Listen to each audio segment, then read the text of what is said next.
Hey you guys, it's Nicole, and I was thinking, and I have a couple thousand subscribers now, so I thought I would do a video that was something that might be helpful towards other people, or something that I feel strongly about and want to express to you guys, kind of like how I did my teenagers purposely trying to get pregnant video, and I'll put that video in the description box, the link to that video in the description box if you want to see that too. But today I'm just going to be talking about controlling relationships, and excuse my voice, I'm really sick, so yeah, but I'm just going to be talking about controlling and abusive relationships. Now, I've never been hit before, physically abused, but I've been completely and utterly emotionally abused, and I feel like they're kind of the same thing. I'm not here to tell you if you're in an abusive relationship then you need to leave and you need to get out of that relationship. That's not what I'm here to do. All I'm here to do is tell you about my situation and give you something to think about. I know that when I was in a relationship with Dallas, then everybody always told me, you need to leave him, why are you with him? And I never listened to anybody, because really everybody has their endpoints, and until you reach your endpoint, then you're not going to leave. With this video, I'm not trying to bash on Dallas as a person at all. Dallas is not a bad person. He's confused, he has insecurities, and he just has a lot of issues. He's not a bad person. He's just a good person making bad choices. My mom was in a controlling and abusive relationship, and that is why from the get-go, as soon as I started dating Dallas, then she did not like him, because she saw the early signs of the control, and she tried to warn me about it, but I never listened. Like I said, it takes a person to get to their end point to realize, okay, enough is enough. But my mom was in a controlling and abusive relationship. She was married to the guy for 8 years, and it got to the point where she was so scared to leave that she wished death on him. Like, she was praying to God that he would die in a car accident because she was so scared to leave. And that's something that I never want to get to that point in a relationship, and I don't want you to get in that point in your relationship either if you are in a controlling or abusive relationship. Just hear me out and take what you will of this video. First, I'm going to tell you a little bit about my situation and what I dealt with Dallas. In the very beginning, me and Dallas, before we even dated, he warned me. He told me that he was the jealous type, and I never really, I was okay with it. I'd never been in a relationship with a guy that was the jealous type or anything like that, and I was always, the strong one in the relationship. Guys would try and tell me what to do, and I'd just be like, fuck you, dude, I'm gonna do what I want. If you have a problem with that, then you can leave. But with Dallas, it was different. I don't know why, but in the end, Dallas completely, I gave my personal power away to Dallas, and that's something I never want to do again. I wasn't allowed to have a Facebook with Dallas when I was with Dallas. I wasn't allowed to have a Facebook. I wasn't allowed to hang out with guys. I wasn't allowed to hang out with anyone unless that person was approved through Dallas first. He had to meet them and approve them first. He didn't want me hanging out with sluts or girls that he thought were sluts. I had to ask Dallas permission before I created my Twitter for my YouTube, because I made a Twitter for my YouTube account for you guys, and I had to ask Dallas permission to make that Twitter account.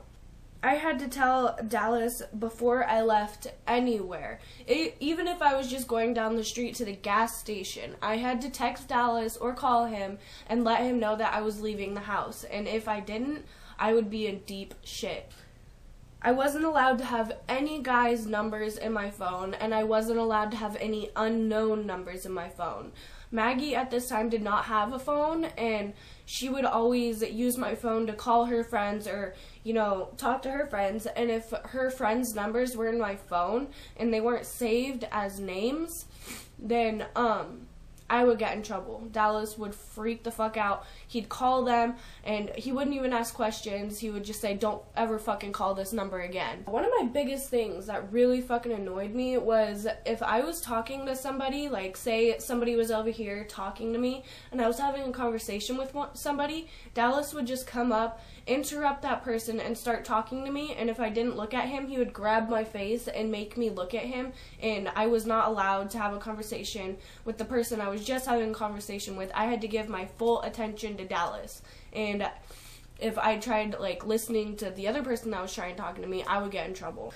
Those are just a few things that happened in my relationship with Dallas, and at the time, I didn't even think of them as controlling. I just thought of them as, oh, Dallas being Dallas.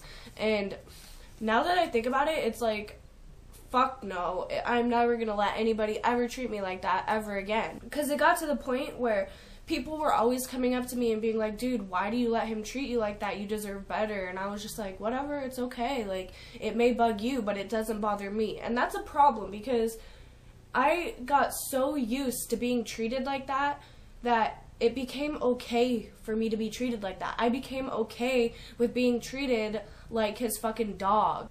I can honestly say that if Dallas wouldn't have cheated on me, I would still be in a relationship with him, and I would still be being treated like that. When me and Dallas broke up, I didn't reach my end point. I broke up with Dallas because he cheated on me, and yeah, he cheated on me, but I still wanted to make things work after that. So I can't even say that him cheating on me was my end point. I became such a weak person. I went from this person that used to be the strong person in the relationship to where I didn't let no one tell me what I was going to do. I was going to be who I wanted, and if you didn't like that, then screw off. But I turned into this little weak excuse of a person and let him, I can't even say that he took my self-power away. I gave him my self-power. Because it started off with small things like saying, oh, I don't want you hanging out with guys. Okay, I understand. Oh, I don't want you talking to guys at all. Okay, I understand. Oh, I don't want you hanging out with that girl. Okay, I understand. And then it escalated. It escalated to bigger and bigger things. Then it was my Facebook. And then it was, I can't have any social network sites. And then it was, you can't leave the house without telling me where you're going. Like, it just escalated. And my mom, my whole relationship with Dallas, she kept, like, she would always, like, tell me, like, she kept telling me, I'm just waiting for you to come home and tell me one day that you are, that you got hit or that he hit you. I can't even tell you how many times that we'll be sitting there or whatever, and my mom will tell Dallas, like, if you ever touch my daughter, if you ever fucking hit her, I will fucking kill you. I never thought that he would ever hit me, but then one day he said something to me that made me, like, at the moment, I was just like, oh, haha, like, that's funny, because he kind of said it jokingly, like, he was laughing about it, but now that I think about it, like, I have no doubt in my mind that if me and Dallas would have stayed together, it would have eventually gotten physical. And what he said to me was, he was laughing about it, he's like, maybe I should hit you. And I was just like, what? And then he was just like, yeah, like, haven't you noticed how girls that get hit by their boyfriends, they actually listen to their boyfriends? And then he was just like, if I ever hit you, I bet you would listen to me. So after I left Dallas, and I left him because he cheated on me. After I left him, I felt lost because I had given him my personal power, and I had abandoned all my friends, and I didn't have anybody left. Like, I didn't have anybody left. He was the only one that I had, so when he was gone, then I was lost. After he was gone, I just felt like I didn't know who I was anymore. I felt like a lost puppy, and that's so pathetic. Without him, I began to realize that I deserve better, that I shouldn't have been okay with the way he was treating me. I shouldn't have let him treat me that way. And I only began to realize that after I left him. After I did leave, I constantly found myself wanting to go back to him because I was scared. I was scared of the unknown. I was scared going forward that I was never going to find anybody, because I can't even tell you how many times Dallas, while I was together with him, that he had told me, like, I would do something that he didn't like and I would be really stubborn about it. Like, this is what would happen if I actually did stand up for myself. Dallas would get pissed off at me. He'd tell me that I was going to be a single mom forever, and then he'd walk out. I was scared that he was going to be right after I left. I was scared that I was going to be a single mom forever, so I constantly found myself wanting to go back to him. I also found myself always hoping for change. I always kept hope that Dallas would change and that he would come back and he would realize what he'd lost. As long as me and Dallas were together, he was never going to change, because as long as I was still there, he had no reason to change. He knew I was going to keep going back. What helps me stay away from him, and what helped me stay away from him, the biggest thing, well, no, not the biggest thing, but a big factor in helping me stay away from him was time. Time heals everything. Also, what helped me stay away was realizing that he's not going to change, and I can't put my life on hold waiting for him to change. I had to realize that with Dallas, I'm weak. I'm a weak person, but without him, I am a stronger person. Maybe I'm not the strongest person out there, but I am a stronger person without Dallas, and I have a daughter, and I need to be the strongest person I can be. And with him, I'm weak. One of the biggest reasons why that helps me stay away from him is I don't want to give him my personal power. I don't want to give him the power to hurt me. I don't want to give him the power to hurt Aaliyah. Our love, me and Dallas, yes, he does love me.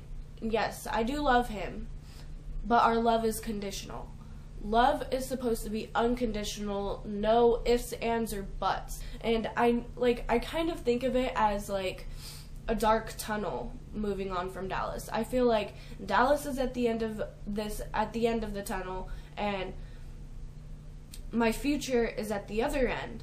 And walking through that dark tunnel alone is fucking scary. It's scary. And I don't know what to expect at the other end. Walking through that tunnel alone, I know that one day I am going to find a light at the end of the tunnel. Aaliyah, my daughter, is the light at the end of the tunnel. But walking through that dark tunnel with Dallas is just as scary, because with walking through that dark tunnel with Dallas, I'm going to be walking through that dark tunnel forever. It's never going to get brighter.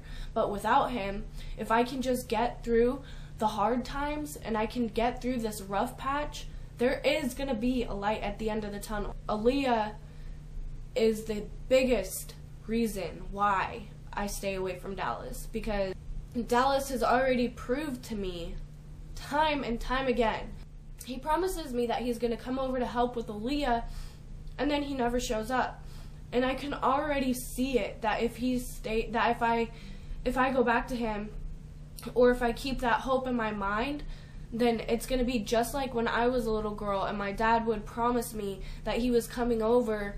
I'd sit at the windowsill just waiting for him. I'd sit there waiting to see his car pull up, and he never showed up, and it was so disappointing. And I don't want that for Aaliyah at all. He only wants to be there for the good parts. Like, there's bad parts too, and if he can't accept it all, then he doesn't need to be there at all. My daughter is what helps me stay away from Dallas. I just wanted to make this video because I was thinking about it last night, and I was thinking about everything that I've gone through with Dallas and how he used to treat me, and I just realized, fuck, I deserve so much better. And I don't deserve to be treated like that. Nobody does. Nobody deserves to be treated like that. Man or woman, nobody deserves to be treated like they're not even a human being. Maybe there are some people out there that are in a controlling relationship or an abusive relationship, and they don't have anybody to talk to about it. They don't have anybody who understands. And let me tell you, I've been there, I've done that. I know exactly how it feels. I wanted to give you something to really sit down and think about. What do you deserve? And let me tell you, you don't deserve to be treated less than a person.